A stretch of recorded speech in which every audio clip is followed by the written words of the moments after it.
E é claro que nós tivemos alguns problemas que as pessoas ficaram muito abaladas. O período do PT, primeiro teve o mensalão, né? O mensalão, comparado ao petrolão, é coisa de criança, tal. O mensalão era um pagamento mensal, que era a expressão do Roberto Jefferson, que à época era aliadíssimo do Lula. Não custa relembrar. Tanto que o Lula disse que confiava tanto no Roberto Jefferson que daria um cheque em branco pro Roberto Jefferson. Falou isso várias vezes. E é muito engraçado ver hoje os bolsonaristas defendendo. É muito engraçado. E é bom lembrar que o Roberto Jefferson foi da tropa de choque do Collor também. Em 1990. Tá com qualquer um que tá no poder. Com qualquer um. Falou em... o Collor teve 36 votos, acho, contra o impeachment na Câmara, em 92. Um deles foi justamente do Roberto Jefferson, que começou a vida política num programa chamado O Povo na TV, uma coisa pavorosa do SBT nos anos 80, no Rio de Janeiro, que inclusive morreu um bebê ao vivo. Ao vivo! Era um programa horroroso. Não, assim morreu um bebê ao vivo? Levou lá uma senhora que não conseguia internar o bebê, e aí foi um escândalo. E era um programa muito simpático, realmente muito cultural. Tinha o Wagner Montes, era gente fina flor da intelectualidade. E aí, aquilo depois, o programa até acabou. Bem sarcástico, viu, galera? Agora, só pra vocês entenderem. Ele tem um sacado que é tão real que se não avisar... E o Roberto Jefferson era advogado do programa. Aí, em 82, ele é eleito deputado federal. E a partir dali que ele começa essa carreira. Na época era um cara gordão, tal. Ele começa essa carreira. Foi da tropa de choque do Collor, depois foi íntimo do Lula. E tanto que a expressão mensalão é dele, que se consagrou numa entrevista que ele deu à Folha de São Paulo em 2005.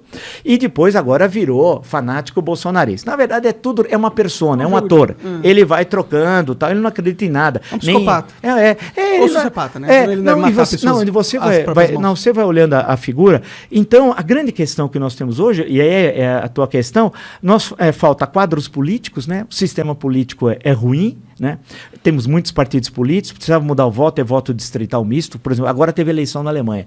Você vê como você tem o voto distrital misto, você divide o país em distritos, né? Aí você sabe quem é o deputado do teu distrito, porque você sabe, ele mora lá em tal lugar, tal, e ele sabe quem votou nele. Porque o grande problema do deputado federal, por exemplo, é que ele não sabe o que ser votado, por exemplo, no estado de São Paulo inteiro, que é enorme, né?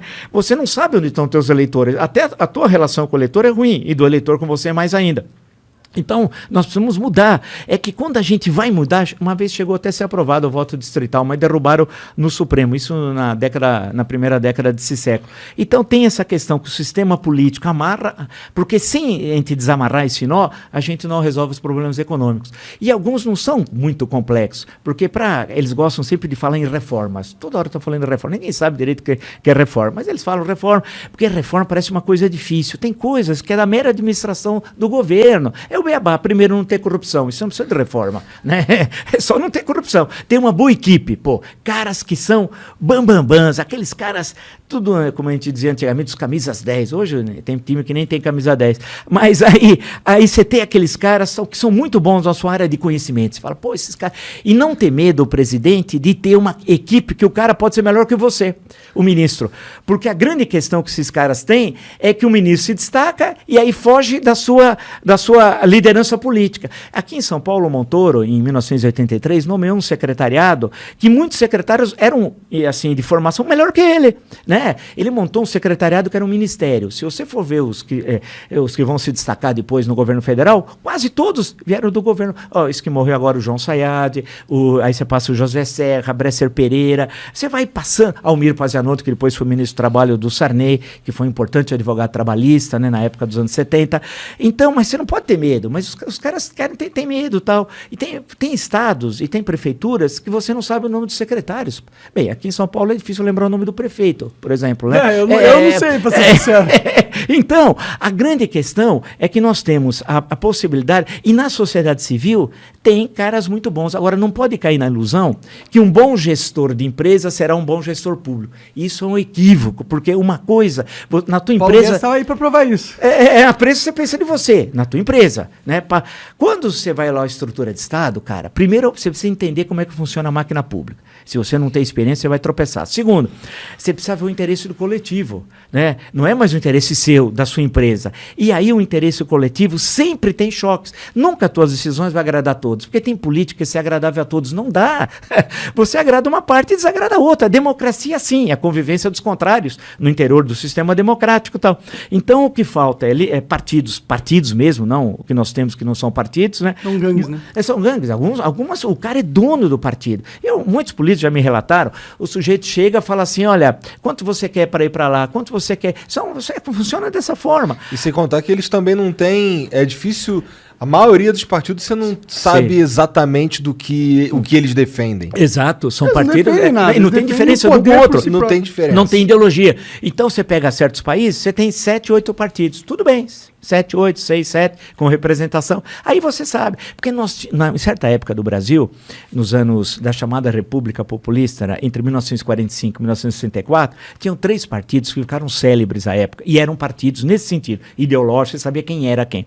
Que era a União Democrática Nacional, a UDN, o Partido Trabalhista Brasileiro, que não é essa palhaçada de hoje, e o PSD, que também não é o de hoje, o Partido Social Democrático. Então tinha expressões que as pessoas usavam, por exemplo, você está parecendo um udenista, quando se combatia a corrupção, né? Porque a UDN tinha parlamentares famosos, discursavam muito bem, combatia a corrupção, tinha força presença nas classes médias urbanas e tal. O PTB era vinculado aos sindicatos, era no seu trabalho. E o PSD era dos antigos interventores na ditadura do Estado Novo, grosso modo. E tinha depois alguns outros partidos que orbitavam, o Democrata Cristão, que era pequeno, mas tinha ideologia, foi depois da guerra, né? Então, o Partido Libertador do Rio Grande do Sul, que sempre foi parlamentarista, mas tudo isso acabou, porque aí veio a ditadura militar, criou à força 2 partidos, Arena e MDB. Arena era o partido do governo, e MDB devia ser a oposição. Naquele momento havia um medo tão grande em 65 de ir para a oposição, que faltou número para conseguir ter o partido. Então, o Castelo Branco pediu que o pessoal da Arena fosse para o MDB. Inacreditável, porque não tinha o número mínimo. Porque os tempos eram de cassação. Você tinha mandatos que... Se perdia o mandato, você caçava vereadores, deputados estaduais. Caçava era o seguinte, por alguma razão, sem imputar, sem processo, sem nada.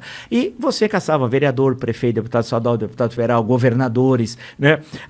Outras pessoas que estavam, como, por exemplo, foram expulsos das Forças Armadas depois de 64. Os que mais sofreram no meio civil foi muita gente, mas foi no meio militar. Você pode listar cerca de 3.000, 3.500 que perderam na aeronáutica, no exército e na marinha seus postos. E aí o cara da aeronáutica, tem um deles, o Oswaldo França Júnior, que depois, já falecido, virou um grande escritor, o cara é da aeronáutica, tal, piloto lá, foi demitido em 64, que entrou nos atos, foi cassado. Onde ele ia arrumar emprego? Na época o Brasil tinha poucas empresas. Uma é a Varig, que era famosa, a Varig foi uma grande empresa, uma super empresa. Tinha a Varig, tinha a VASP, e acho que eram essas duas. Tinha umas outras que eram... Aí ele ia lá, o senhor trabalhava antes aonde? Eu estava na FAB. Eles me caçaram. Você acha que os caras diziam, nada, você não tinha onde trabalhar, cara. Você pegava caras super qualificados, aí tinha que se virar. E o cara se virava corretor, outro não sei o que, pau. Então a perseguição foi muito grande durante o regime. E mais ainda quando veio em dezembro, dia 13 de 68, 13 de dezembro de 68, o ato institucional número 5. Que agora os bolsonaristas extremistas, que são os bobalhões, eles nem sabem o que é o AI-5. Uma vez até uma pessoa até me contou, falou para a pessoa que queria pôr o AI-5. Você sabe que teve 4 antes? Porque se teve 5, teve 4 aqui. E você sabe que foram 17 que teve depois aqui? Né? Teve mais 12 e tal. Nem sabia. E nem sabe o que é o ato institucional, que é o ato mais arbitrário da história brasileira. O presidente pode fazer tudo e a justiça não aprecia os atos do presidente. É tão absurdo como... É um ditador. É um ditador, como na Constituição do Império, tinha lá um artigo 99, que a pessoa do imperador é inviolável e sagrada. Sob ele não pesa responsabilidade alguma. Ponto. Pô, aí, cara, se ele é uma figura sagrada e não tem... no AI-5, na República, foi alguma coisa assim. Então, claro, as pessoas ficaram É a mesma coisa com outras palavras.